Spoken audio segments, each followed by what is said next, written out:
Ilang araw bago ang Independence Day, balikan naman natin ang kasaysayan ng Watawan sa report ni Benj Bondo.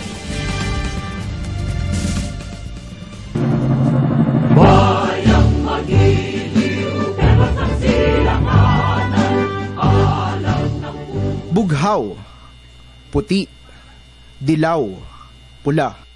Ito ang mga kulay ng ating lahing malaya at pinagpala. Mga katangiang sinasalamin ng ating bandila. Dahil ang nakaraan, kasalukuyan at maging ang kinabukasan ng ating bayan, nakaukit sa simbolong ito na bunga ng katapangan ng ating mga bayaning sariling buhay ang ipinunla.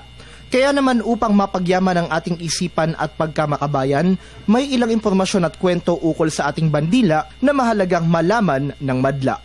Ginugunita ang Philippine Flag Days simula ika-28 ng Mayo hanggang sa petsa ng Araw ng Kalayaan sa ika-12 ng Hunyo. Ito'y dahil sa petsang ito ng taong 1898 unang iwinagayway ang ating bandila sa naganap na labanan sa Alapan sa Imus, Cavite. Dito nagapi ng mga revolusyonaryong Pilipino ang higit sa 200 kawal na Espanyol. Sa pananakop ng Amerika sa ating bansa, malaki ang naging impluwensya nila sa ating kultura at kabilang dito ang disenyo ng ating bandila. Maliban sa araw, mula sa bandilang Amerikano ang mga kulay at mga bituin ng ating watawat.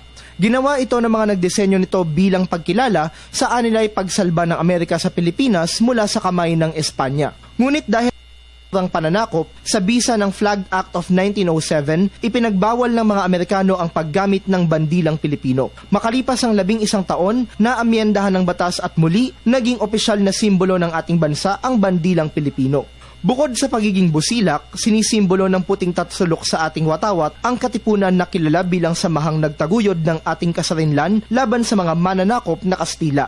May mga pagbabago na ring naganap sa disenyo ng ating watawat. Mula sa orihinal na kulay na navy blue, pinalitan ito ng royal blue sa paggunita ng sentenaryo ng ating kalayaan noong 1998. Nagkaroon na rin ng ilang panukala upang baguhin ang itsura nito. Taong 1995, ipinanukala ni dating Pangulong Fidel Ramos ang paglalagay ng buwan sa ating watawat bilang pagkilala sa mga Pilipinong Muslim.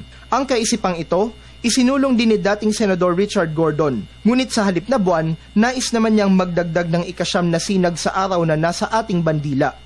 Kapansin-pansin rin ang pagkakapareho ng disenyo ng ating bandila sa watawat ng mga bansang Cuba at Puerto Rico. Bukod dito, kung babalikan naman ang kasaysayan, ang Pilipinas at ang dalawang bansang ito parehong sinakop ng Espanya. Sa bawat pagwagayway ng bandilang Pilipino, nangingibabaw ang diwa ng kasarinlang ating tinatamasa ngayon na bunga ng pag-aalay ng sarili ng ating mga ninuno. Kaya naman ang simbolong ito, marapat lamang na pahalagahan at bigyan ng kaukulang respeto.